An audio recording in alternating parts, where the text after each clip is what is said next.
ਭਗਵੰਤ ਮਾਨ ਜਦੋਂ ਮੁੱਖ ਮੰਤਰੀ ਨਹੀਂ ਸੀ ਤਾਂ ਉਹ ਇਹਨਾਂ ਮੋਰਚਿਆਂ ਦੇ ਉੱਤੇ ਜਾ ਕੇ ਕਹਿੰਦੇ ਸੀ ਵੀ ਰਿਹਾਈ ਹੋਣੀ ਚਾਹੀਦੀ ਆ। ਹੁਣ ਅਸੀਂ ਇਹ ਕਹਿੰਦੇ ਆ ਵੀ ਪੋਲੀਟੀਕਲੀ ਹੁਣ ਇਹ ਡਿਸੀਜਨ ਜਿਹੜਾ ਪੰਜਾਬ ਭਗਵੰਤ ਮਾਨ ਸਰਕਾਰ ਦੇ ਕੋਲ ਆ ਤੇ ਉਹ ਡੀਐਮ ਪਟਿਆਲਾ ਨੂੰ ਇਹ ਆਪਣੀਆਂ ਇਛਾਵਾਂ ਦੱਸਣ। ਬੇਅੰਤ ਅਸੈਸੀਨੇਸ਼ਨ ਕੇਸ 'ਚ ਪਹਿਲੀ ਕੋਈ ਇਸ ਤਰ੍ਹਾਂ ਦੀ ਜਿਹੜੀ ਆ ਡਾਇਰੈਕਸ਼ਨ ਆਈ ਆ ਤੇ ਜਿਹਦੇ 'ਚ ਉਹਨਾਂ ਨੂੰ ਇੱਕ ਤਾਂ ਟਾਈਮ ਬਾਉਂਡ ਆ ਵਿਦਨ 3 ਮੰਥ। ਕੋਰਟ ਦੇ ਐਂਡ ਤੋਂ ਜ਼ਿਆਦਾ ਔਖਾ ਕੰਮ ਹੋਇਆ ਪਿਆ ਜਾਂ ਸਰਕਾਰਾਂ ਦੇ ਐਂਡ ਤੋਂ ਹੋਇਆ? ਸਰਕਾਰ ਤੇ ਕੋਰਟ ਦੇ ਵਿੱਚ ਦੇਖੋ ਤੇ ਇੱਕ ਤਾਲਮੇਲ ਵੀ ਹੋਣਾ ਜ਼ਰੂਰੀ ਹੈ। ਉਹਦਾ ਕੋਈ ਜੇਲ੍ਹ ਅਫੈਂਸ ਨਹੀਂ ਹੈਗਾ, ਉਹ ਪਰੋਲ ਕੱਟ ਰਿਹਾ, ਉਹਦੀ ਪਰੋਲ ਦੀ ਕੋਈ ਸ਼ਿਕਾਇਤ ਨਹੀਂ ਹੈਗੀ, ਉਹਨੇ 18 ਪਰੋਲਾਂ ਕੱਟ ਰਹੀਆਂ ਤੇ ਨੈਕਸਟ ਸਟੈਪ ਦੇ ਵਿੱਚ ਭਾਈ ਬਲਵੰਤ ਸਿੰਘ ਰਾਜਵਾਲਾ ਵੀ ਉਮਰ ਕੈਦੀ ਹੋ ਜਾਣਗੇ ਤਾਂ ਫਿਰ ਉਹਨਾਂ ਦੀ ਵੀ ਛੁੱਟੀਆਂ ਕੱਟਣ ਤੋਂ ਬਾਅਦ ਰਿਲੀਜ਼ ਹੋ ਜਾਊਗੀ। ਉਹਨਾਂ ਦੀ ਮੰਨ ਲਓ ਬੇਅੰਤ ਮਰਡਰ ਕੇਸ ਦੇ ਵਿੱਚੋਂ ਪੋਲੀਟੀਕਲ ਡਿਸੀਜਨ ਲੈ ਕੇ ਰਿਲੀਜ਼ ਹੋ ਜਾਂਦੀ ਹੈ ਪਰ ਉਹ ਫਿਜ਼ੀਕਲੀ ਨਹੀਂ ਜੇਲ੍ਹ ਚੋਂ ਛੁੱਟ ਸਕਦੇ। ਇਹਨਾਂ ਦੇ ਮਤਲਬ ਕਿ ਇੰਨਾ ਸੌਖਾ ਨਹੀਂ ਆਪਾਂ ਕਹਿ ਸਕਦੇ ਵੀ ਉਹਨਾਂ ਨੂੰ ਰਿਲੀਜ਼ ਕੀਤਾ ਜਾਊਗਾ, ਕਿਉਂਕਿ ਜਿਵੇਂ ਤੁਸੀਂ ਦੱਸ ਰਹੇ ਹੋ ਕਿ ਹੋਰ ਕੇਸਿਸ ਵੀ ਚੱਲ ਕੇਸਿਸ ਹੁਣ ਇਸ ਤਰ੍ਹਾਂ ਚੱਲ ਰਹੇ ਆ ਵੀ ਸਰਕਾਰ ਚਲਾ ਹੀ ਨਹੀਂ ਰਹੀ। ਬਾਬੂਸ਼ਾਹੀ ਦੇਖ ਰਹੇ ਹੋ ਤੁਸੀਂ। ਇਸ ਵੇਲੇ ਪੰਜਾਬ ਦੇ ਵਿੱਚ ਸਭ ਤੋਂ ਭਖਦਾ ਮੁੱਦਾ ਜਿਹੜਾ ਬੰਦੀ ਸਿੰਘਾਂ ਦੀ ਰਿਹਾਈ ਦਾ, ਜਿਹਦਾ ਕਰਕੇ ਪੰਜਾਬ ਚੰਡੀਗੜ੍ਹ ਦੇ ਬਾਰਡਰ ਤੇ ਕੌਮੀ ਇਨਸਾਫ ਮੋਰਚਾ ਜਿਹੜਾ ਲੱਗਿਆ ਹੋਇਆ ਲਗਭਗ 1.5 ਮਹੀਨੇ ਤੋਂ ਚੱਲ ਰਿਹਾ ਮੋਰਚਾ, ਤੇ ਕੀ ਸਟੇਟਸ ਹੈ ਇਸ ਵੇਲੇ ਤੇ ਕਿੰਨਾਂ ਦੀ ਜਿਹੜੀ ਹੈ ਟੈਕਨੀਕਲੀ ਰਿਹਾਈ ਹੈ ਹੋ ਸਕਦੀ ਹੈ, ਜਿਨ੍ਹਾਂ ਦੀ ਨਹੀਂ ਵੀ ਹੋ ਸਕਦੀ ਉਹ ਕੀ ਔਕੜਾਂ ਕੀ ਆ ਰਹੀਆਂ ਨੇ, ਇਹਨਾਂ ਬਾਰੇ ਗੱਲਬਾਤ ਅਸੀਂ ਕਰਾਂਗੇ। ਤੇ ਇੱਕ ਜਿਹੜੀਆਂ ਫਰੈਸ਼ ਡਿਵੈਲਪਮੈਂਟਸ ਜਿਹੜੀਆਂ ਲਗਾਤਾਰ ਹੋ ਰਹੀਆਂ ਨੇ, ਜਿਹਦੇ ਵਿੱਚ ਬੇਅੰਤ ਸਿੰਘ ਮਰਡਰ ਕੇਸ ਦੇ ਵਿੱਚ ਗੁਰਮੀਤ ਸਿੰਘ ਇੰਜੀਨੀਅਰ ਸੀ, ਹਾਈ ਕੋਰਟ ਵੱਲੋਂ ਕਿਹਾ ਗਿਆ ਵੀ ਉਹਨਾਂ ਦੀ ਜਿਹੜੀ ਰਿਹਾਈ ਨੂੰ ਰੀਕਨਸੀਡਰ ਕੀਤਾ ਜਾਵੇ। ਸੋ ਇਹ ਸਾਰੀਆਂ ਗੱਲਾਂ ਦੇ ਉੱਤੇ ਗੱਲਬਾਤ ਅਸੀਂ ਕਰਾਂਗੇ। ਐਡਵੋਕੇਟ ਜਸਪਾਲ ਸਿੰਘ ਮੰਝਪੁਰ ਸਾਡੇ ਨਾਲ ਮੌਜੂਦ ਨੇ।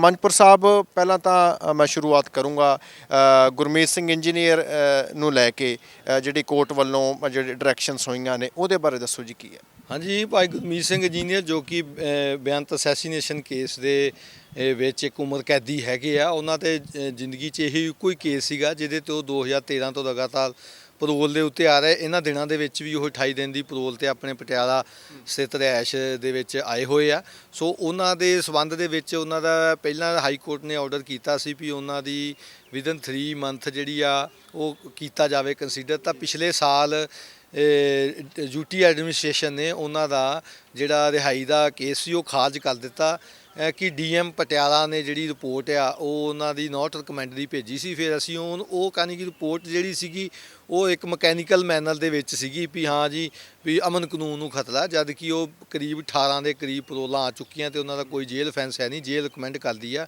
ਸੋ ਉਹਨੂੰ ਚੈਲੰਜ ਕੀਤਾ ਗਿਆ ਸੀ। ਅੱਜ ਜਸਟਿਸ ਗੁਰਵਿੰਦਰ ਸਿੰਘ ਗਿੱਲ ਦੀ ਅਦਾਲਤ ਦੇ ਵਿੱਚ ਪੰਜਾਬ ਲਾਇਰਜ਼ ਵੱਲੋਂ ਆਪਣੇ ਸੀਨੀਅਰ ਐਡਵੋਕੇਟ ਸ਼੍ਰੀ ਵਿਜੇ ਕੁਮਾਰ ਜਿੰਦਲ ਪੇਸ਼ ਹੋਏ ਸੀਗੇ। ਉਹਦੇ 'ਚ ਪਿਛਲੀ ਤਰੀਕ ਤੋਂ ਅੱਜ ਯੂਟੀ ਐਡਮਿਨਿਸਟ੍ਰੇਸ਼ਨ ਨੇ ਜਿਹੜਾ ਸਟੇਟਸ ਰਿਪੋਰਟ ਦੇਣੀ ਸੀ ਵੀ ਕੀ ਆ, ਸੋ ਉਹਨਾਂ ਨੇ ਉਹ ਰਿਪੋਰਟ ਜਿਹੜੀ ਦਿੱਤੀ ਆ ਤੇ ਉਹਦੇ 'ਚ ਉਹ ਮਕੈਨੀਕਲ ਮੈਨਰ 'ਚ ਜਿਹੜਾ ਪਿਛਲੀ ਵਾਰ ਉਹਨਾਂ ਨੇ ਦੱਸਿਆ ਸੀਗਾ ਵੀ ਇਹ ਨਕਸ਼ਾ ਫੇਲ ਕਰਤਾ। ਤਾਂ ਸੋ ਪੰਜਾਬ ਹਰਿਆਣਾ ਹਾਈ ਕੋਰਟ ਨੇ ਅਲਾਓ ਕੀਤੀ ਆ ਪਟੀਸ਼ਨ ਗੁਰਮੀਤ ਸਿੰਘ ਇੰਜੀਨੀਅਰ ਦੀ, ਤੇ ਨਾਲ ਡਾਇਰੈਕਸ਼ਨ ਕੀਤੀ ਆ ਯੂਟੀ ਐਡਮਿਨਿਸਟ੍ਰੇਸ਼ਨ ਨੂੰ ਕਿ ਵਿਦਨ 3 ਮੰਥ ਇਹਨਾਂ ਦਾ ਪ੍ਰੀਮੈਚੁਰ ਰਿਲੀਜ਼ ਆ ਜਿਹੜਾ ਉਹ ਰੀਕਨਸੀਡਰ ਕੀਤਾ ਜਾਵੇ ਤੇ ਉਹ ਫੈਸਲਾ ਦਿੱਤਾ ਜਾਵੇ। ਸੋ ਇਹ ਬੜੀ ਵੱਡੀ ਡਿਵੈਲਪਮੈਂਟ ਸਮਝਦੇ ਆ। ਇਹ ਬੇਅੰਤ ਅਸੈਸੀਨੇਸ਼ਨ ਕੇਸ 'ਚ ਪਹਿਲੀ ਕੋਈ ਇਸ ਤਰ੍ਹਾਂ ਦੀ ਜਿਹੜੀ ਆ ਡਾਇਰੈਕਸ਼ਨ ਆਈ ਆ ਤੇ ਜਿਹਦੇ 'ਚ ਉਹਨਾਂ ਨੂੰ ਇੱਕ ਤਾਂ ਟਾਈਮ ਬਾਉਂਡ ਆ ਵਿਦਨ 3 ਮੰਥ, ਤੇ ਦੂਸਰਾ ਹੈਗਾ ਵੀ ਇਨ ਲਾਈਟ ਆਫ ਦੀ ਲੇਟੈਸਟ ਜਿਹੜੀਆਂ ਜਜਮੈਂਟਸ ਹੈਗੀਆਂ ਸੁਪਰੀਮ ਕੋਰਟ ਦੀਆਂ ਤੇ ਜਿਹੜੀਆਂ ਕੋਈ ਡਾਇਰੈਕਸ਼ਨਸ ਹੈਗੀਆਂ ਪਹਿਲਾਂ ਜਸਟਿਸ ਅਜੇ ਤਿਵਾੜੀ ਨੇ ਦਿੱਤੀਆਂ ਸੀਗੀਆਂ ਵੀ ਤੁਸੀਂ ਇਨ ਲਾਈਟ ਆਫ ਪਟੀਸ਼ਨ ਜਿਹੜੀਆਂ ਅਵਰਮੈਂਟਸ ਉਠਾਈਆਂ ਹੈਗੀਆਂ ਪਟੀਸ਼ਨ 'ਚ ਉਹਦੀ ਲਾਈਟ 'ਚ ਕਰੋ, ਤੁਸੀਂ ਮਕੈਨੀਕਲ ਮੈਨਰ 'ਚ ਨਹੀਂ ਕਰ ਸਕਦੇ। ਸੋ ਇਹ ਯਾਨੀ ਕਿ ਵਧੀਆ ਵੱਡਾ ਫੈਸਲਾ ਹੈਗਾ ਤੇ 3 ਮਹੀਨੇ ਦੇ ਸਮੇਂ ਦੇ ਵਿੱਚ ਉਹ ਕਰਨ। ਤੇ ਹੁਣ ਇਹਦੇ ਉੱਤੇ ਇਹੀ ਆਉਂਦਾ ਵੀ ਪੰਜਾਬ ਸਰਕਾਰ ਜਿਹੜੀ ਹੈਗੀ ਆ, ਜਿਵੇਂ ਉਹਨਾਂ ਨੇ ਪ੍ਰੋਫੈਸਰ ਦਵਿੰਦਰਪਾਲ ਸਿੰਘ ਭੁੱਲਰ ਦਾ ਇੱਥੋਂ ਸਰਕਾਰ ਦਾ ਤੇ ਸਾਰੀਆਂ ਰਿਪੋਰਟਾਂ ਫੇਵਰੇਬਲ ਕਰਕੇ ਦਿੱਲੀ ਸਰਕਾਰ ਨੂੰ ਭੇਜੀਆਂ, ਭਾਵੇਂ ਕਿ ਦੋਨੇ ਪਾਸੇ ਇੱਕੋ ਪਾਰਟੀ ਸਰਕਾਰ ਆ। ਇਸੇ ਤਰ੍ਹਾਂ ਭਾਈ ਗੁਰਦੀਪ ਸਿੰਘ ਖੇੜਾ ਦੀ ਕਰਨਾਟਕ ਸਰਕਾਰ ਨੂੰ ਰਿਕਮੈਂਡ ਕੀਤੀ ਪੰਜਾਬ ਸਰਕਾਰ ਨੇ। ਹੁਣ ਅਸੀਂ ਇਹ ਕਹਿੰਦੇ ਆ ਵੀ ਪੋਲੀਟੀਕਲੀ ਹੁਣ ਇਹ ਡਿਸੀਜਨ ਜਿਹੜਾ ਪੰਜਾਬ ਭਗਵੰਤ ਮਾਨ ਸਰਕਾਰ ਦੇ ਕੋਲ ਆ ਤੇ ਉਹ ਡੀਐਮ ਪਟਿਆਲਾ ਨੂੰ ਇਹ ਆਪਣੀਆਂ ਇਛਾਵਾਂ ਦੱਸਣ, ਕਿਉਂਕਿ ਭਗਵੰਤ ਮਾਨ ਜਦੋਂ ਮੁੱਖ ਮੰਤਰੀ ਨਹੀਂ ਸੀ ਤਾਂ ਉਹ ਇਹਨਾਂ ਮੋਰਚਿਆਂ ਦੇ ਉੱਤੇ ਜਾ ਕੇ ਕਹਿੰਦੇ ਸੀ ਵੀ ਰਿਹਾਈ ਹੋਣੀ ਚਾਹੀਦੀ ਆ। ਤਾਂ ਸੋ ਇਹ ਹੁਣ ਫਰਜ਼ ਜਿਹੜਾ ਭਗਵੰਤ ਮਾਨ ਦਾ ਹੈਗਾ ਵੀ ਭਾਈ ਗੁਰਮੀਤ ਸਿੰਘ ਇੰਜੀਨੀਅਰ ਦੀ ਜੋ ਰਿਹਾਈ ਦਾ ਕੇਸ ਕੰਸੀਡਰ ਕਰਨ ਵਾਸਤੇ ਅੱਜ ਆਨਰੇਬਲ ਹਾਈ ਕੋਰਟ ਨੇ ਡਾਇਰੈਕਸ਼ਨ ਕੀਤੀ ਆ, ਉਹਦੇ ਤਹਿਤ ਡੀਐਮ ਪਟਿਆਲਾ ਨੂੰ ਆਪਣੀ ਇੱਛਾ ਦੱਸ ਕੇ ਤੇ ਉਹਨਾਂ ਨੂੰ ਕਹਿਣ ਵੀ ਇਹਨਾਂ ਦੀ ਰਿਹਾਈ ਰਿਕਮੈਂਡ ਕਰੋ, ਤਾਂ ਜੋ ਰਿਕਮੈਂਡੇਸ਼ਨ ਜਦੋਂ ਡੀਐਮ ਪਟਿਆਲਾ ਦੀ ਹੋਊਗੀ ਤਾਂ ਯੂਟੀ ਐਡਮਿਨਿਸਟ੍ਰੇਸ਼ਨ ਉਹਨਾਂ ਦੀ ਰਿਹਾਈ ਲਈ ਨਾ ਨਹੀਂ ਕਰ ਸਕੇਗਾ। ਵਕੀਲ ਸਾਹਿਬ, ਇੱਕ ਕੋਰਟਾਂ ਜ਼ਰੂਰ ਇਸ ਤਰ੍ਹਾਂ ਦੀਆਂ ਡਾਇਰੈਕਸ਼ਨਸ ਜਿਹੜੀਆਂ ਦੇ ਦਿੰਦੀਆਂ ਨੇ, ਪਰ ਉਸ ਤੋਂ ਬਾਅਦ ਸਰਕਾਰਾਂ ਤੇ ਗੱਲ ਆ ਜਾਂਦੀ ਹੈ।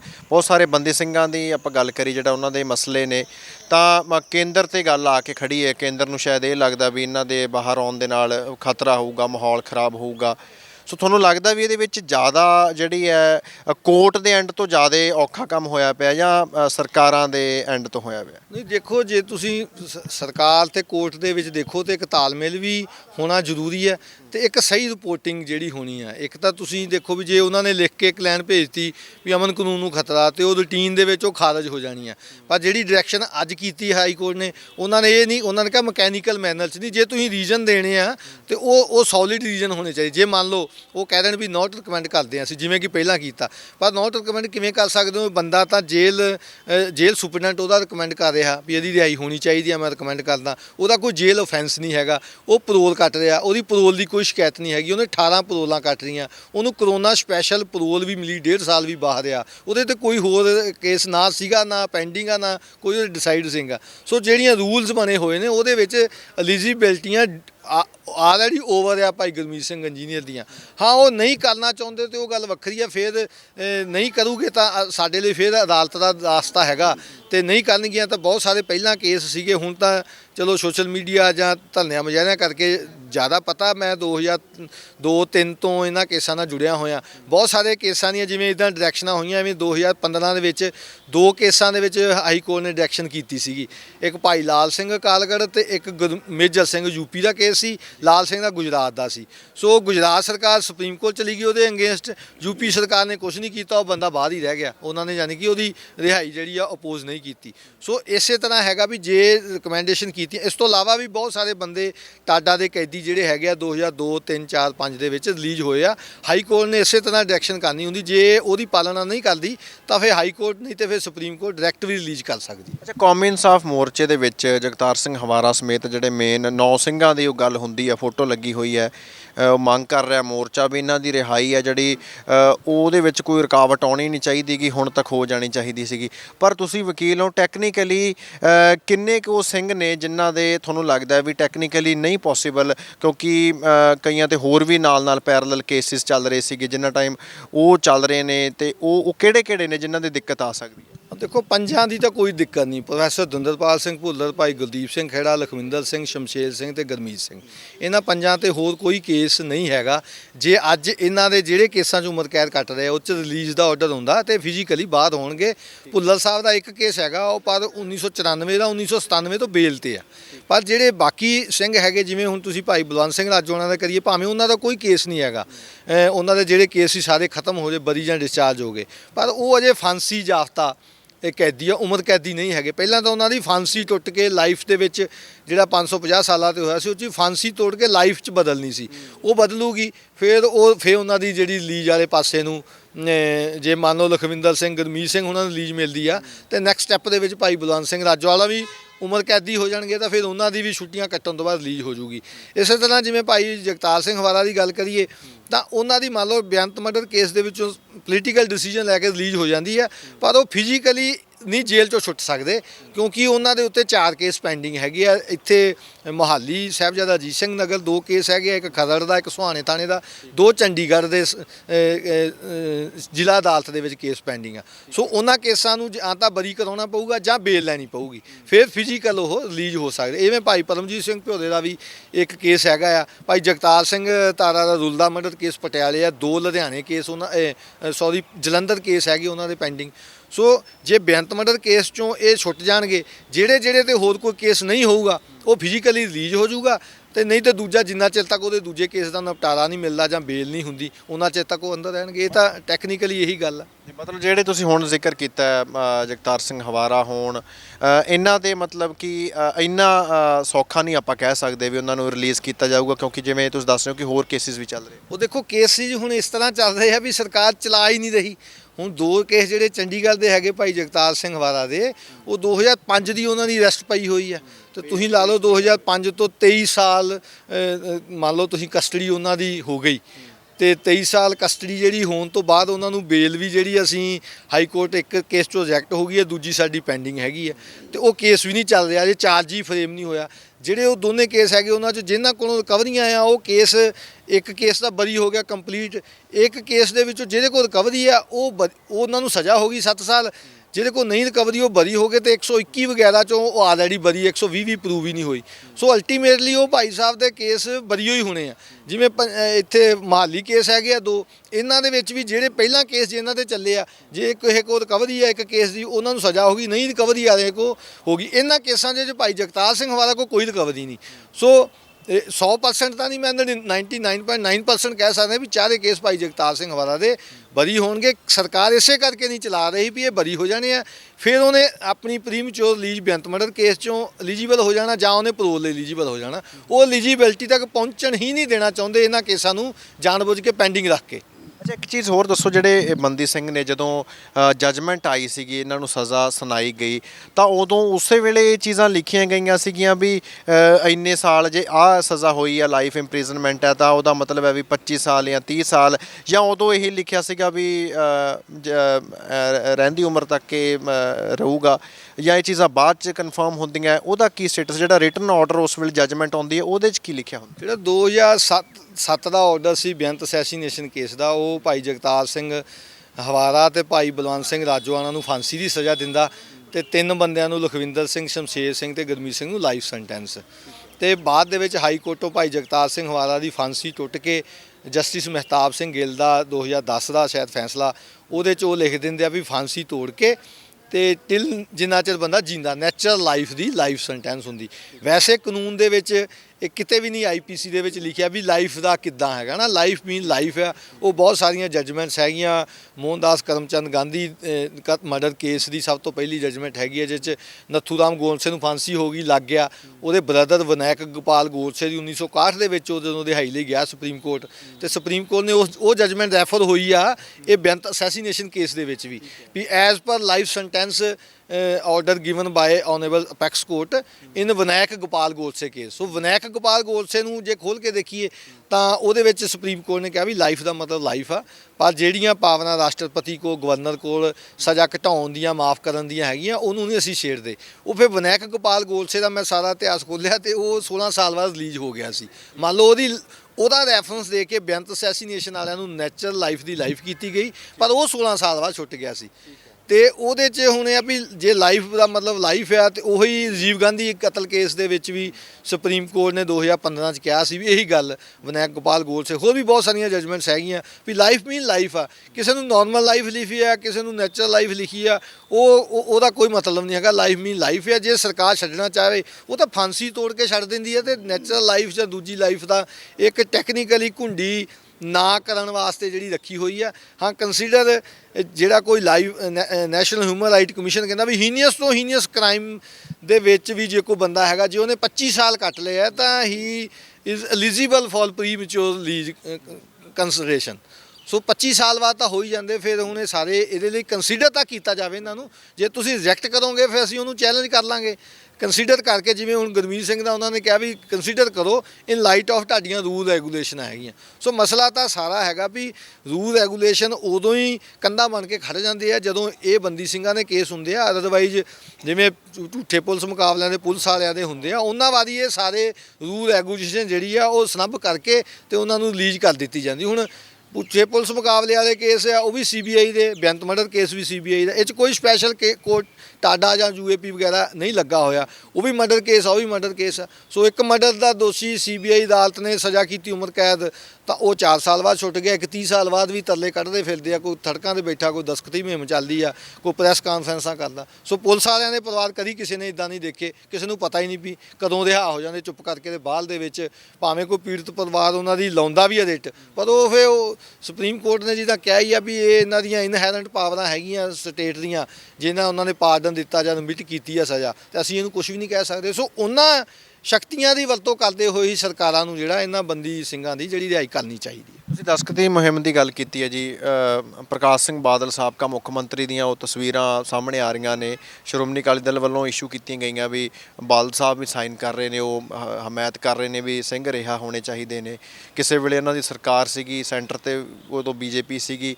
ਸੋ ਕੀ ਲੱਗਦਾ ਹੈ ਵਾਕਈ ਸੀਰੀਅਸ ਸੀਗੇ ਜਾਂ ਇਹ ਜਿਹੜੀਆਂ ਸਿਆਸੀ ਪਾਰਟੀਆਂ ਦਾ ਰੋਲ ਕਿਵੇਂ ਦੇਖ ਰਹੇ ਹੋ? ਦੇਖੋ ਸਿਆਸੀ ਪਾਰਟੀਆਂ ਲਗਭਗ ਸਾਰੀਆਂ ਦਾ ਹੀ 19-21 ਦੇ ਫਰਕ ਨਾਲ ਇੱਕੋ ਜਿਹਾ ਰੋਲ ਹੁੰਦਾ। ਜਦੋਂ ਤਾਂ ਸੱਤਾ ਤੋਂ ਬਾਹਰ ਹੁੰਦੇ ਆ ਉਦੋਂ ਲੋਕ ਜਿਹੜਾ ਵੀ ਮੁੱਦਾ ਕਹਿੰਦੇ ਆ ਉੱਥੇ ਧਰਨਾ ਲਾਉਂਦੇ, ਉੱਥੇ ਸਪੋਰਟ ਕਰ ਦਿੰਦੇ ਆ। ਤੁਸੀਂ ਭਾਵੇਂ ਬਾਦਲ ਨੂੰ ਦੇਖ ਲਓ, ਕੈਪਟਨ ਨੂੰ ਦੇਖ ਲਓ, ਭਗਵੰਤ ਮਾਨ ਨੂੰ ਈਵਨ ਦੇਖ ਲਓ। ਹੁਣ ਕਿਉਂਕਿ ਭਗਵੰਤ ਮਾਨ ਦੇ ਟਾਈਮ ਸੋਸ਼ਲ ਮੀਡੀਆ ਜ਼ਿਆਦਾ ਆ ਗਿਆ, ਉਹ ਦੋਨੇ ਵੀਡੀਓਜ਼ ਲਾ ਕੇ ਲੋਕੀ ਪਾ ਦਿੰਦੇ ਆ ਵੀ ਦੇਖੋ ਉਦੋਂ ਇਹਨੇ ਇਹ ਕਿਹਾ ਸੀ, ਹੁਣ ਇਹ ਕਹਿ ਰਿਹਾ। ਪੁਰਾਣਿਆਂ ਵਾਰੀ ਇਦਾਂ ਨਹੀਂ ਸੀ, ਅਖਬਾਰਾਂ ਦੀਆਂ ਕੱਟੀਆਂ ਹੈਗੀਆਂ। ਹੁਣ ਜੇ ਪ੍ਰਕਾਸ਼ ਸਿੰਘ ਬਾਦਲ ਦੀ ਗੱਲ ਕਰੀਏ ਤਾਂ ਜੋ 15 ਸਾਲ ਸਰਕਾਰ ਰਹੀ ਆ ਉਹਨਾਂ ਦੀ, 2097 ਤੋਂ 2002, ਫਿਰ 2007 ਤੋਂ 17, ਜੇ ਇਹ ਦਸਤਖਤ ਕੀਤੇ ਉਦੋਂ ਐਜ ਬਤੌਰ ਮੁੱਖ ਮੰਤਰੀ ਕੀਤੇ ਹੁੰਦੇ ਤੇ ਅੱਜ ਇਹ ਜਿੰਨਾ ਇਹਨਾਂ ਦਸਤਖਤਾਂ ਦੀ ਲੋੜ ਨਾ ਰਹਿੰਦੀ, ਜਿੰਨਾ ਹੁਣ ਕੌਡੀ ਮੁੱਲ ਨਹੀਂ ਹੈਗਾ।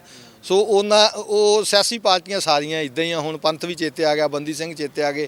ਪਹਿਲਾਂ ਕਹਿੰਦੇ ਸੀ ਵੀ ਨਹੀਂ, ਡੀਜੀਪੀ ਸਮੇਤ ਸੈਣੀ ਪ੍ਰੈਸ ਕਾਨਫਰੰਸਾਂ ਕਰਕੇ ਕਹਿੰਦਾ ਸੀ ਵੀ ਨਹੀਂ, ਇੱਕ ਵਕੀਲ ਮੱਝਪੁਰਾ ਝੂਠੀਆਂ ਲਿਸਟਾਂ ਜਾਰੀ ਕਰੀ ਜਾਂਦਾ, ਅਸੀਂ ਨਹੀਂ ਛੱਡ ਸਕਦੇ। ਲਾਈਵ ਦਾ ਮਤਲਬ ਲਾਈਵ ਹੁੰਦਾ ਤੇ ਅਸੀਂ 2 ਛੱਡ ਸਕਦੇ, ਉਹ ਵੀ ਅਸੀਂ ਛੱਡਣੇ ਨਹੀਂ। ਸੋ ਉਦੋਂ ਤਾਂ ਧਮਕੀਆਂ ਦਿੱਤੀਆਂ ਜਾਂਦੀਆਂ ਸੀਗੀਆਂ ਤੇ ਹੁਣ ਇਹ ਤਖਤੀਆਂ ਲੈ ਕੇ ਖੜ੍ਹਦੇ ਆ। ਸੋ ਵੇਲੇ ਦੀ ਨਮਾਜ਼ ਤੇ ਕਵੇਲੇ ਦੀਆਂ ਟੱਕਰਾਂ, ਹੁਣ ਟੱਕਰਾਂ ਜਿੱਦਾਂ ਮਾਰੀ ਜਾਣ। ਠੀਕ ਹੈ, ਜੇ ਵਾਕਈ ਮਨ ਦੇ ਵਿੱਚੋਂ ਕਰ ਰਹੇ ਆ ਸੋ ਉਹਨੂੰ ਜ਼ਾਹਰ ਵੀ ਕਰਨਾ ਚਾਹੀਦਾ ਵੀ ਸਾਡੇ ਕੋਲ ਉਦੋਂ ਗਲਤੀ ਹੋਈ, ਹੱਥ ਜੋੜ ਕੇ ਅਸੀਂ ਮਾਫੀ ਮੰਗਦੇ ਹਾਂ ਕੌਮ ਕੋਲੋਂ ਜਾਂ ਮਨੁੱਖਤਾ ਦੇ ਜਿਹੜਾ ਪਿਆਰ ਕਰਨ ਵਾਲੇ ਆ, ਤੇ ਅੱਜ ਅਸੀਂ ਇਹ ਚਾਹੁੰਦੇ ਹਾਂ ਵੀ ਇਹਨਾਂ ਦੀ ਰਿਹਾਈ ਹੋਵੇ। ਸੋ ਉਹਨਾਂ ਦੀ ਸਿਰਫ ਇਹੀ ਆ ਵੀ ਅਸੀਂ ਜਿਹੜਾ ਇਹ ਮੁੱਦਾ, ਕਿਉਂਕਿ ਲੋਕ ਮੁੱਦਾ ਬਣ ਗਿਆ, ਇਕੱਲਾ ਸਿੱਖਾਂ ਦਾ ਮੁੱਦਾ ਨਹੀਂ ਰਿਹਾ। ਤੇ ਜਿਹੜਾ ਵੀ ਯਾਨੀ ਕਿ ਚਾਹੁੰਦਾ ਵੀ ਹੈ 25 ਸਾਲ ਹੋ ਗਏ, 30 ਸਾਲ ਹੋ ਗਏ, ਜਿਹੜੇ ਨੌਜਵਾਨ ਹੈਗੇ ਜਿਨ੍ਹਾਂ ਦੀ ਉਮਰ ਹੀ ਅਜੇ 25-25 ਸਾਲ ਆ, ਉਹ ਕਹਿੰਦਾ ਵੀ ਸਾਡੇ ਜੰਮਣ ਤੋਂ ਵੀ ਪਹਿਲਾਂ ਦੇ ਜੇਲ੍ਹਾਂ 'ਚ ਬੈਠਿਆ ਤੇ ਸਾਡੀਆਂ ਦਾੜੀਆਂ ਵੀ ਚਿੱਟੀਆਂ ਹੋਣ ਲੱਗ ਪਈਆਂ। ਸੋ ਇਹ ਲੋਕ ਮੁੱਦਾ ਬਣ ਗਿਆ। ਇਸ ਕਰਕੇ ਹਰੇਕ ਪੋਲੀਟੀਕਲ ਪਾਰਟੀ ਇਹਦੇ ਉੱਤੇ ਜਿਹੜੀ ਸਿਆਸਤ ਕਰਨੀ ਚਾਹੁੰਦੀ ਹੈ, ਕਰਨ ਸਿਆਸਤ, ਸਾਨੂੰ ਕੋਈ ਇਤਰਾਜ਼ ਨਹੀਂ, ਪਰ ਜਿਹੜਾ ਰਾਹਤ ਹੈ ਜ਼ਰੂਰ ਦੇਣੀ ਚਾਹੀਦੀ ਹੈ। ਅੱਛਾ, ਕੌਮੀ ਇਨਸਾਫ ਮੋਰਚਾ ਜਿਹੜਾ ਉਹਦਾ ਤੁਹਾਨੂੰ ਕੀ ਲੱਗ ਰਿਹਾ ਹੈਗਾ, ਜਿਸ ਹਿਸਾਬ ਨਾਲ ਟਾਈਮ ਬੀਤਦਾ ਜਾ ਰਿਹਾ ਹੈ, ਕਿੰਨਾ ਕੁ ਇੰਪੈਕਟ ਪੈ ਸਕਦਾ ਹੈ?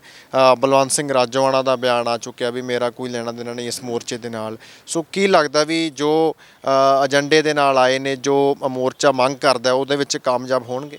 ਦੇਖੋ ਮੋਰਚੇ ਦਾ ਇਕੱਲੀ ਇੱਕ ਮੰਗ ਨਹੀਂ ਹੈਗੀ, ਉਹਨਾਂ ਦੀਆਂ 3-4 ਮੰਗਾਂ ਹੈਗੀਆਂ।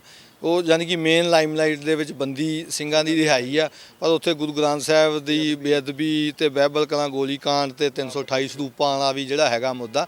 ਸੋ ਉਹਨਾਂ ਦਾ 4 ਮੁੱਦਿਆਂ ਦੇ ਉੱਤੇ ਹੈਗਾ ਤੇ ਉਹਦਾ ਜੇ ਉਹਨਾਂ ਨੇ ਕਿਸੇ ਨੇ ਪਰਸਨਲ ਕੀਤਾ ਹੈਗਾ, ਮੈਂ ਉਹਦੇ ਤੇ ਕੀ ਕਮੈਂਟ ਕਰ ਸਕਦਾ। ਜਿਨ੍ਹਾਂ ਦੀਆਂ ਜਿਹੜੇ ਬਜ਼ੁਰਗ ਬੈਠੇ ਆ ਜਾਂ ਜਿਨ੍ਹਾਂ ਦੀਆਂ 30 ਸਾਲ ਜੇਲ੍ਹਾਂ 'ਚ ਹੋ ਗਈਆਂ, ਉਹਨਾਂ ਨੂੰ ਆਪਸ ਦੇ ਵਿੱਚ ਜੇ ਉਹਨਾਂ ਨੂੰ ਕੋਈ ਇਤਰਾਜ਼ ਆ ਤੇ ਪ੍ਰਬੰਧਕਾਂ ਨੂੰ ਜਵਾਬ ਵੀ ਦੇਣਾ ਚਾਹੀਦਾ ਵੀ ਉਹ ਕਿਉਂ ਇਹ ਗੱਲ ਕਹਿ ਰਹੇ ਆ, ਹੈ ਨਾ।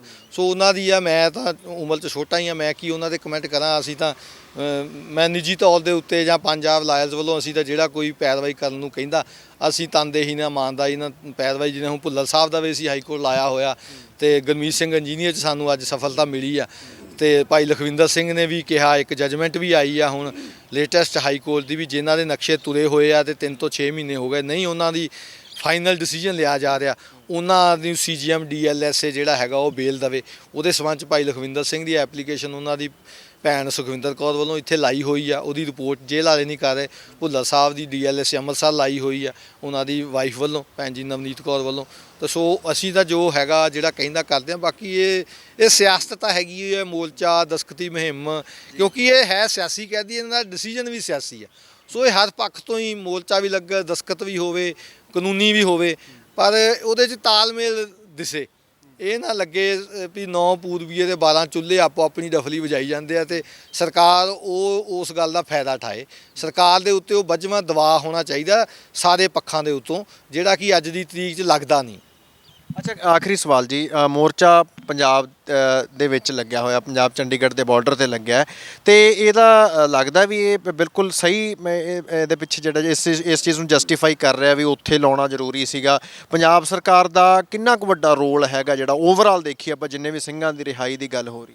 ਉਹਨੇ ਦੇਖੋ ਇਹਦੇ 'ਚ ਤਾਂ ਹੁਣ ਇਹ ਤਾਂ ਪ੍ਰਬੰਧਕਾਂ ਨੇ ਫੈਸਲਾ ਲੈਣਾ ਕਿੱਥੇ, ਜਾਂ ਜਿਹੜੀਆਂ ਸੰਗਤਾਂ ਉਹ ਫੈਸਲਾ ਲੈਣ ਕਿੱਥੇ ਬਹਿਣਾ, ਜਿਨ੍ਹਾਂ ਨੇ ਲਾਇਆ ਹੋਇਆ। ਮੈਂ ਤਾਂ ਗਿਆ ਨਹੀਂ, ਮੇਰੇ ਕੋਲ ਤਾਂ ਸਮਾਂ ਨਹੀਂ ਹੁੰਦਾ, ਨਾ ਮੈਂ ਐਕਟੀਵਿਸਟ ਹੈ ਹੀ ਨਹੀਂਗਾ, ਮੈਂ ਤਾਂ ਅਦਾਲਤਾਂ ਦੇ ਵਿੱਚ ਕਰਦਾ ਹੈਗਾ। ਉਹਨਾਂ ਨੇ ਜੋ ਫੈਸਲਾ ਲਿਆ ਉਹਨਾਂ ਨੇ ਠੀਕ ਸੋਚ ਸਮਝ ਕੇ ਲਿਆ ਹੋਊਗਾ। ਸੋ ਉਹਦੇ 'ਚ ਇਹ ਆ ਵੀ ਦਬਾਅ ਤਾਂ ਕਿਤੇ ਵੀ ਪਾਇਆ ਜਾ ਸਕਦਾ। ਕੋਈ ਬੰਦਾ ਘਰੇ ਬਹਿ ਕੇ ਵੀ ਕਹਿ ਸਕਦਾ ਵੀ ਮੈਂ ਹੁਣ ਭੁੱਖ ਹੜਤਾਲ 'ਤੇ ਆ ਵੀ ਮੈਂ ਇਹਨਾਂ ਕਰਕੇ ਹੈਗਾ। ਸੋ ਇਹ ਤਾਂ ਇਰੈਲੇਵੈਂਟ ਆ ਵੀ ਕਿਸ ਤਰ੍ਹਾਂ ਦਾ ਕਿੱਦਾਂ ਹੋਣਾ ਚਾਹੀਦਾ। ਪਰ ਸਰਕਾਰਾਂ ਹੁਣ ਤੁਸੀਂ ਕਿਸਾਨੀ ਮੋਰਚੇ ਦਾ ਲੈ ਲਓ, ਸਾਲ ਕਿਸਾਨ ਬੈਠੇ ਰਹੇ। ਸਰਕਾਰ ਨੇ ਆਪਣੀ ਮਰਜ਼ੀ ਜੀ ਜਦੋਂ ਲੱਗੀ, ਮੋਦੀ ਨੇ ਜਦੋਂ ਮੈਂ ਸਮਝਦਾ ਮੋਰਚਾ ਉੱਥੇ ਬਿਲਕੁਲ ਹੀ ਖਿੰਡਿਆ ਸੀ, ਕੋਈ ਦਾ ਦਬਾਅ ਹੈ ਨਹੀਂ ਸੀ। ਉਹਨੇ ਇੱਕਦਮ ਫੈਸਲਾ ਜਿਹੜਾ ਗੁਰੂ ਨਾਨਕ ਪਾਤਸ਼ਾਹ ਦੇ ਗੁਰਪੁਰਬ 'ਤੇ ਉਹਨੇ ਐਲਾਨ ਕਰਤਾ ਤੇ ਨਾ ਉਹਨੇ ਕਿਸੇ ਨਾਲ ਮੀਟਿੰਗ ਕੀਤੀ, ਨਾ ਕਿਸੇ ਨੂੰ ਕ੍ਰੈਡਿਟ ਲੈਣ ਦਿੱਤਾ। ਉਹ ਬਾਕੀ ਹੁਣ ਸਰਕਾਰ ਦੀ ਉੱਤੇ ਹੈਗਾ ਤਾਂ ਪੋਲੀਟੀਕਲ ਡਿਸੀਜਨ ਆ, ਭਾਵੇਂ ਕੱਲ੍ਹ ਛੱਡ ਲੈਣ। ਉਹ ਇੱਕ ਡਿਸੀਜਨ, ਇੱਕ ਸਾਈਨ ਹੋਣੇ ਆ ਰਾਸ਼ਟਰਪਤੀ ਦੇ, ਤੇ ਸਾਰੀ ਜੁਰੀਡਿਕਸ਼ਨ ਇੰਡੀਆ ਦੀ ਹੈਗੀ ਆ। ਪਰ ਸਰਕਾਰ ਨੇ ਫਿਰ ਉਹਦੇ ਪਿੱਛੇ ਸਿਆਸੀ ਕੋਈ ਮਨਸ਼ਾ ਹੁੰਦੀ ਆ, ਜਿਹਦੇ 'ਚ ਹੋ ਸਕਦਾ ਵੀ ਬੀਜੇਪੀ ਪੰਜਾਬ ਦੇ ਵਿੱਚ ਜਿਵੇਂ ਕਹਿੰਦੇ ਆ ਵੀ ਆਪਣੀ ਉਹ ਇੱਕ ਸਪੇਸ ਭਾਲ ਰਹੀ ਆ। ਸੋ ਉਹਦੇ ਤਹਿਤ ਹੋ ਸਕਦਾ ਇਹ ਫੈਸਲਾ ਹੋਵੇ, ਜਾਂ ਉਹ ਨਹੀਂ ਕਿਸੇ ਨੂੰ ਦੇਣਾ ਚਾਹੁੰਦੇ, ਅਦਾਲਤਾਂ ਨਹੀਂ, ਜਿਵੇਂ ਭਾਈ ਗੁਰਮੀਤ ਸਿੰਘ ਦਾ ਹੋਇਆ। ਹੋ ਸਕਦਾ ਅਪ੍ਰੈਲ 'ਚ ਪ੍ਰੋਫੈਸਰ ਭੁੱਲਰ ਦਾ ਆ ਜਾਵੇ। ਫਿਰ ਰਾਜੋਆਣੇ ਭਾਈ ਦੀ ਹੁਣ 22 ਤਰੀਕ ਹੈਗੀ ਆ ਸੁਪਰੀਮ ਕੋਰਟ, ਹੋ ਸਕਦਾ ਉੱਥੇ ਉਹਨੇ ਫਟਕਾਰ ਪਾਈ। 16 ਤਰੀਕ ਨੂੰ ਮੀਡੀਆ ਦੇ ਵਿੱਚ ਆਈਆਂ ਗੱਲਾਂ ਵੀ ਉਹਨਾਂ ਨੇ ਕਿਹਾ ਵੀ ਤੁਸੀਂ ਕਿਉਂ ਨਹੀਂ ਡਿਸੀਜਨ ਲੈ ਰਹੇ। ਹੋ ਸਕਦਾ ਡਿਸੀਜਨ ਲੈ ਲੈਣ ਤੇ 22 ਤਰੀਕ ਨੂੰ ਕੋਈ ਖਬਰ ਆ ਜਾਵੇ।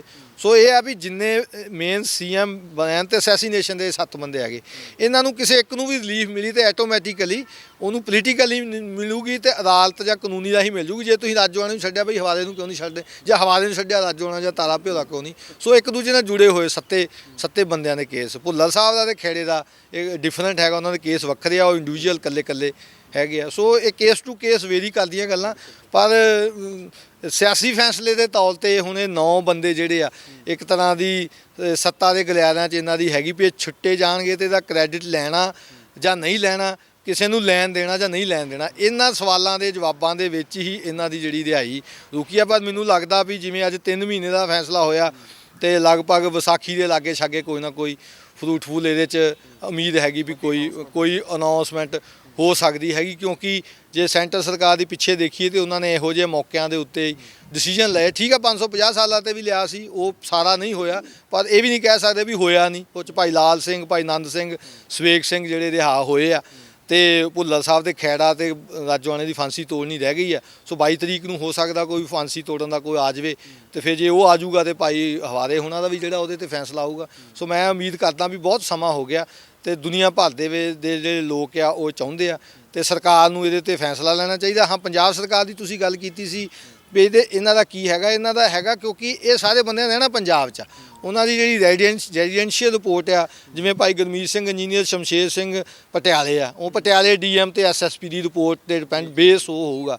ਭਾਈ ਲਖਵਿੰਦਰ ਸਿੰਘ ਦੀ ਲੁਧਿਆਣੇ ਕਮਿਸ਼ਨਰ ਪੁਲਿਸ ਤੇ ਡੀਐਮ ਦੀ ਰਿਪੋਰਟ ਹੈਗੀ। ਭਾਈ ਰਾਜੋਆਣੇ ਦਾ ਵੀ ਲੁਧਿਆਣੇ ਦੇ ਵਿੱਚ ਜਿਹੜਾ ਉਹਨਾਂ ਦੇ ਭੈਣ ਦਾ ਜਿਹੜਾ ਉਹਨਾਂ ਪਿੰਡ ਵੀ ਉੱਥੇ ਪੈਂਦਾ। ਭੁੱਲਰ ਸਾਹਿਬ ਦਾ ਤੇ ਖੇੜੇ ਦਾ ਅੰਮ੍ਰਿਤਸਰ ਕਮਿਸ਼ਨਰ ਤੇ ਡੀਐਮ ਉਹ ਆਲਰੇਡੀ ਉਹਨਾਂ ਦੀ ਫੇਵਰ 'ਚ ਹੋਈ ਆ। ਸੋ ਪੰਜਾਬ ਸਰਕਾਰ ਦਾ ਜਿਹੜੀ ਉਹਨਾਂ ਦੀ ਬੇਸ ਆ, ਉੱਥੇ ਉਹਨਾਂ ਦਾ ਹੈਗਾ। ਜੇ ਸਾਰੇ ਡੀਐਮ ਤੇ ਐਸਐਸਪੀ ਜਾਂ ਪੁਲਿਸ ਕਮਿਸ਼ਨਰ ਰਿਕਮੈਂਡ ਕਰਨ ਤੇ ਫਿਰ ਸਾਰਾ ਜਿਹੜੀ ਅੰਤ ਨੂੰ ਪਾਲ ਗੇਂਦ ਆ ਉਹ ਸੈਂਟਰ ਦੇ ਯੂਟੀ ਦੇ 7 ਕੇਸ ਉਹਦੇ ਆ। ਤੇ ਕਰਨਾਟਕ ਕੁਲਦੀਪ ਸਿੰਘ ਖੇੜਾ, ਉੱਥੇ ਬੀਜੇਪੀ ਸਰਕਾਰ ਆ। ਭੁੱਲਰ ਸਾਹਿਬ ਦੀ ਆਲਰੇਡੀ ਸੈਂਟੈਂਸ ਰਿਵਿਊ ਬੋਰਡ ਨੇ 2 ਵਾਰ ਡੈਫਰ ਕਰਤੀ ਹੋਈ ਆ, 2 ਮਾਰਚ 2022 ਨੂੰ ਤੇ 14 ਦਸੰਬਰ 2022 ਨੂੰ। ਤੇ ਹੁਣ ਉਹ ਫੈਸਲਾ ਜਿਹੜਾ ਡੈਫਰ ਹੋਇਆ ਉਹਨੂੰ ਕੰਸੀਡਰ ਕਰਕੇ ਉਹਨਾਂ ਦੀ ਰਿਹਾਈ ਕਰਨ। ਸੋ ਸਾਰਾ ਕੁਝ ਫੇਵਰੇਬਲ ਜਾ ਰਿਹਾ, ਪਰ ਡਿਲੇ ਬਹੁਤ ਹੋ ਰਿਹਾ। ਬਹੁਤ ਬਹੁਤ ਸ਼ੁਕਰੀਆ ਜੀ ਤਮਾਮ ਜਾਣਕਾਰੀ ਲਈ। ਸੋ ਐਡਵੋਕੇਟ ਜਸਪਾਲ ਸਿੰਘ ਮੰਝਪੁਰ ਹੋਰਾਂ ਨੇ ਬੜੇ ਵਧੀਆ ਤਰੀਕੇ ਦੇ ਨਾਲ ਐਕਸਪਲੇਨ ਕੀਤਾ ਪ੍ਰੈਜ਼ੈਂਟ ਸਿਚੁਏਸ਼ਨ ਕੀ ਹੈ ਬੰਦੀ ਸਿੰਘਾਂ ਦੀ। ਜੇ ਰਿਹਾਈ ਦੀ ਗੱਲ ਆਪਾਂ ਕਰੀਏ, ਜਿਹੜੇ ਮੇਨਲੀ ਜਿਹੜੇ ਸਿੰਘਾਂ ਦੀ ਰਿਹਾਈ ਦੀ ਗੱਲ ਹੈ ਜਿਹੜੀ ਹੋ ਰਹੀ ਹੈ, ਕੌਮੀ ਇਨਸਾਫ ਮੋਰਚੇ ਵੱਲੋਂ ਵੀ ਜਿਹੜੀ ਮੰਗ ਕੀਤੀ ਜਾ ਰਹੀ ਹੈ, ਤਾਂ ਉਹਨਾਂ ਵਿੱਚ ਟੈਕਨੀਕਲ ਪੁਆਇੰਟਸ ਨੂੰ ਦੱਸਦਿਆਂ ਇਹਨਾਂ ਨੇ ਦੱਸਿਆ ਵੀ ਕਿੰਨਾਂ ਦੀ ਰਿਹਾਈ ਹੈ ਜਿਹੜੀ ਉਹ ਹੋ ਸਕਦੀ ਹੈ, ਈਜ਼ਲੀ ਹੋ ਸਕਦੀ ਹੈ, ਤੇ ਕਿਹੜੇ ਅਜੇ ਫਿਜ਼ੀਕਲੀ ਜਿਹੜੇ ਨੇ ਬਾਹਰ ਨਹੀਂ ਆ ਸਕਦੇ, ਕਿਉਂਕਿ ਨਾਲ ਹੋਰ ਵੀ ਕਈ ਕੇਸ ਕੁਝ ਸਿੰਘਾਂ 'ਤੇ ਚੱਲ ਰਹੇ ਨੇ। ਪਰ ਸਰਕਾਰਾਂ ਦਾ ਕਿਸ ਤਰੀਕੇ ਦਾ ਰੋਲ ਇਹਦੇ ਵਿੱਚ ਰਹਿ ਸਕਦਾ ਹੈ, ਤੇ ਇਸ ਵੇਲੇ ਕਿਹੜੇ ਉਹ ਕਾਰਨ ਨੇ ਜਿਹਦੇ ਕਰਕੇ ਬੰਦੀ ਸਿੰਘਾਂ ਦੀ ਰਿਹਾਈ ਹੈ ਜਿਹੜੀ ਉਹ ਲਗਾਤਾਰ ਲਮਕੀ ਹੋਈ ਹੈ। ਸੋ ਅੱਗੇ ਦੇਖਣ ਵਾਲੀ ਗੱਲ ਹੋਊਗੀ ਕਿ ਕਦੋਂ ਜਿਹੜੀ ਆ ਵੱਡੀ ਅਨਾਊਂਸਮੈਂਟ ਹੈ ਇਸ ਡਾਇਰੈਕਸ਼ਨ ਦੇ ਵਿੱਚ ਕੋਈ ਹੁੰਦੀ ਹੈ। ਮੋਹਾਲੀ ਤੋਂ ਕੈਮਰਾਮੈਨ ਆਕਾਸ਼ਦੀਪ ਦੇ ਨਾਲ ਹਰਸ਼ਬਾਬ ਸਿੰਘ ਸਿੱਧੂ, ਬਾਬੂਸ਼ਾਹੀ ਟਾਈਮਸ।